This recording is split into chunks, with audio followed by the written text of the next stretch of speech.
Assalamualaikum warahmatullahi wabarakatuh. Perkenalkan, nama saya Dana Putri dengan NPM C1C020078. Di sini saya akan melanjutkan menjelaskan materi mengenai ekuitas. Langsung saja, pertama saya akan menjelaskan mengenai saham preferen. Nah, ada fitur-fitur yang biasanya berhubungan dengan saham istimewa atau saham preferen. Nah, yang pertama, keistimewaan dalam hal dividen, karena dia mendapatkan alokasi pembagian dividen terlebih dahulu dibandingkan dengan pemegang saham biasa. Kemudian, dividen untuk saham istimewa itu jumlahnya tetap atau sudah ditentukan selalu sama seperti itu. Ya, kemudian dia sifatnya kumulatif dan keistimewaan selanjutnya itu ketika mendapatkan alokasi lebih dahulu dibandingkan dengan pemegang saham biasa dari pembagian distribusi dari hasil penjualan aset ketika perusahaan dilikuidasi, tetapi setelah kreditur. Selanjutnya, jika dia dikategorikan convertible preference share, berarti ada hak bagi pemegang saham istimewa tersebut untuk dapat mengkonversikan saham istimewanya menjadi saham biasa. Selanjutnya itu keistimewaannya yaitu dia bisa dilunasi karena saham istimewa mirip atau perpaduan antara obligasi dengan saham. Yang terakhir, pemegang saham preferen ini tidak memiliki hak suara. Selanjutnya saya akan menjelaskan mengenai dividen polis. Nah, dividen merupakan bagian dari ekuitas, yaitu bagian laba yang dibagikan kepada pemegang saham. Kebijakan dividen berbicara tentang berapa besar dividen yang dibayarkan oleh perusahaan kepada para pemegang saham. Faktor yang harus dipertimbangkan ketika perusahaan mau membayarkan dividen kepada para pemegang saham, yaitu yang pertama, perusahaan tidak bisa terlalu bebas menyerahkan dividen karena terikat adanya kesepakatan dengan kreditur.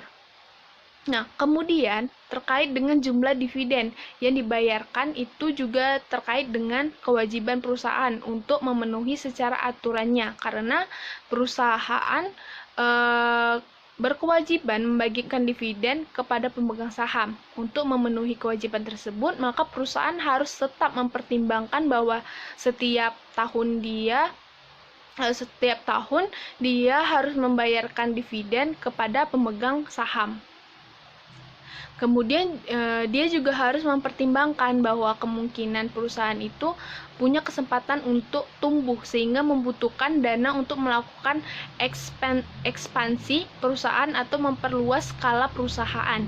Maka return earning atau saldo laba itu menjadi dana internal yang bisa digunakan oleh perusahaan untuk mengembangkan perusahaannya. Sehingga ketika perusahaan mendapatkan tawaran untuk dapat mengembangkan perusahaannya, sangat mungkin perusahaan akan menahan pembayaran dividen atau dia akan melakukan pembayaran dividen dalam jumlah yang tidak begitu besar. Nah, yang keempat itu, perusahaan perlu mempertahankan supaya risiko pembayaran dividennya itu tidak berfluktuasi. Dan yang terakhir, untuk membangun atau menjaga bantalan atau cadangan terhadap kemungkinan terjadinya kerugian. Nah, selanjutnya sebelum melakukan pembayaran dividen, perusahaan harus memperhatikan jika pembayaran dividen tunai, maka perlu mempertimbangkan tersedianya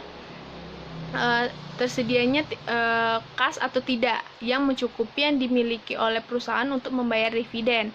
Bisa juga membayar dividen dengan dividen saham. Kemudian kita juga harus memperhatikan kondisi keuangan perusahaan supaya perusahaan bisa membayarkan dividen setiap tahun. Tapi jika kondisi perusahaan memang tidak stabil, maka bisa jadi dalam RUPS disepakati bahwa tidak dibayarkan dividen karena kondisi keuangan perusahaan. Nah, berikutnya itu ada jenis-jenis saham. Yang pertama itu ada dividen tunai. berarti dividen yang dibayarkan perusahaan dalam bentuk cash atau uang tunai. Nah, yang kedua itu ada dividen properti, berarti dividen yang dibayarkan oleh perusahaan dalam bentuk aset, aset lain kecuali kas. Bisa menyerahkan dalam bentuk properti atau bentuk misalnya investasi. Nah, selanjutnya yang ketiga itu melikuidasi dividen. Dividen biasanya dibayarkan oleh perusahaan itu diambilnya dari saldo laba atau return earning. Tapi jika saldo laba perusahaan itu tidak mencukupi, maka dividen yang dibagikan diambil dari ekuitas yang lain, misalnya dengan mengurangi share premium. Yang keempat itu ada share dividen. Dividen yang dibayarkan perusahaan dalam bentuk saham, yang mana pembagian dividen ini dilakukan secara proporsional sesuai dengan persentase kepemilikan. Kemudian ada keistimewaan saham preferen dari sisi dividen. Yang pertama, dia mendapatkan hak menerima dividen terlebih dahulu dibandingkan pemegang saham biasa. Itu sudah saya jelaskan dari video kemarin, bahwa yang pemegang saham preferen ini selalu mendapat bagian yang paling utama dibandingkan dengan pemegang saham biasa. Kemudian ada fitur dalam saham preferen ini di mana dividennya bersifat kumulatif. Maknanya jika saham preferennya itu fiturnya kumulatif, dividen berarti jika seandainya tahun 2021 tidak mendapatkan dividen dari perusahaan, artinya perusahaan mempunyai utang atau menunggak pembayaran dividen kepada pemegang saham preferen.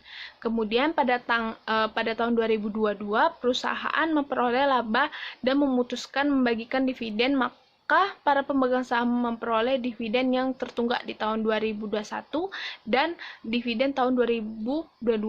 Itu juga sudah saya jelaskan di keistimewaan saham preferen di video kemarin. Maksud saya di video sebelum ini. Jadi saya akan menjelaskan mengenai dividen tunai. Ada 3 tanggal terkait dengan pembayaran dividen tunai. Yang pertama itu ada tanggal pengumuman. Pada tanggal ini perusahaan sudah mengakui atau mencatat adanya dividen pada posisi debit, lalu pada posisi kredit itu dicatat adanya dividen payable atau hutang dividen. Selanjutnya ada recorded. Walaupun namanya pencatatan tetapi tidak ada penjumlahan. Tidak ada jurnal pada recorded karena pada tanggal pencatatan itu hanya mendata siapa saja pemegang saham yang berhak untuk mendapatkan dividen. Selanjutnya yang ketiga itu ada tanggal pembayaran.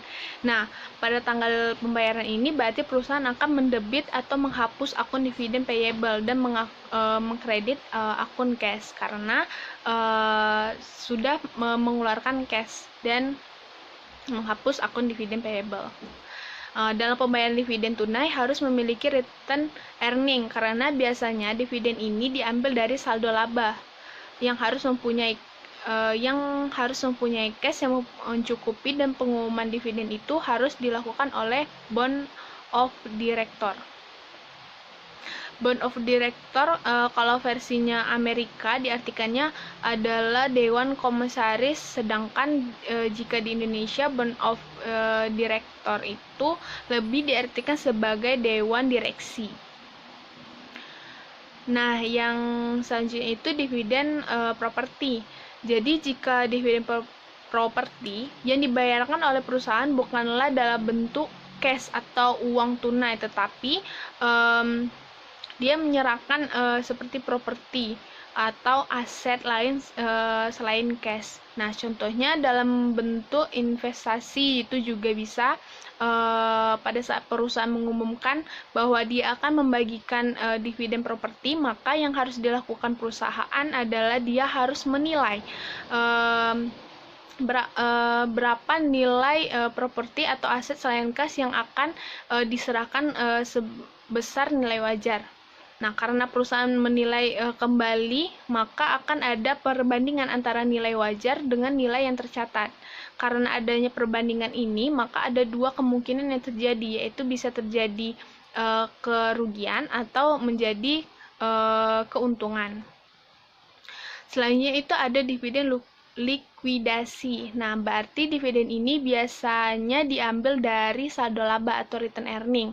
Nah, jika dividen yang diambil atau maksud saya dibagikan oleh perusahaan melebihi dari saldo laba yang dimiliki oleh perusahaan, maka akan diambil dari bagian ekuitas perusahaan yang lain. Selanjutnya itu ada dividen saham. Nah, pada dividen saham ini berarti dividen yang dibagikan oleh perusahaan kepada para pemegang saham itu dalam bentuk saham.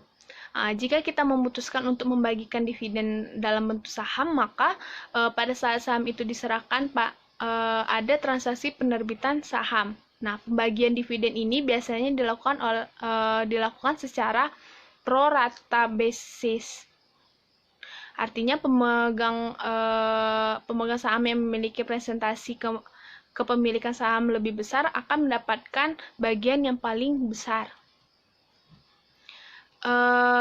Semua dividen kecuali share dividen akan menjadikan total ekuitas perusahaan menurun. Buktinya itu waktu pengumuman, maka perusahaan mendebit return earning, yang artinya return earning berkurang, sedangkan return earning bagian dari ekuitas, jadi ketika return earning itu didebitkan, maka akan berkurang. Sedangkan share dividen menjadikan total ekuitas suatu perusahaan itu tetap. Nah, alasan perusahaan membagikan dividen itu yang pertama dia ingin tetap memuaskan pemegang sahamnya ketika tidak memiliki cash yang tidak mencukupi. Nah, yang kedua itu meningkatkan market ability dari saham perusahaan atau permintaan dan penawaran karena ada transaksi penerbitan saham. Yang ketiga itu supaya para pemegang saham secara permanen menginvestasikan kembali atau harus berinvestasi kepada perusahaan. Nah, kemudian ada pengelompokan untuk dividen saham ini. Ada kategori small share dividend, yaitu jika seandainya dividen saham yang dibagikan oleh perusahaan itu lebih rendah dari atau kurang dari 20%, atau kurang dari 25%, maka pada saat kita mencatat pada posisi debitnya ada return earning ketika diumumkan. Nah, return earning itu dihitung dengan menggunakan pengalinya adalah harga pasar saham. Yang kedua itu ada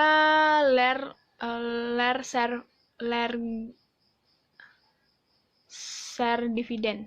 Maksudnya itu seandainya dividen saham yang dibagikan oleh perusahaan itu lebih dari 20% atau lebih dari 25%, maka kita akan mencatat return earning pada posisi debit. Itu sebesar nilai nominal dari saham tersebut. Nah, mungkin cukup sampai di sini saya menjelaskan mengenai ekuitas. Sekian dari saya. Wassalamualaikum warahmatullahi wabarakatuh.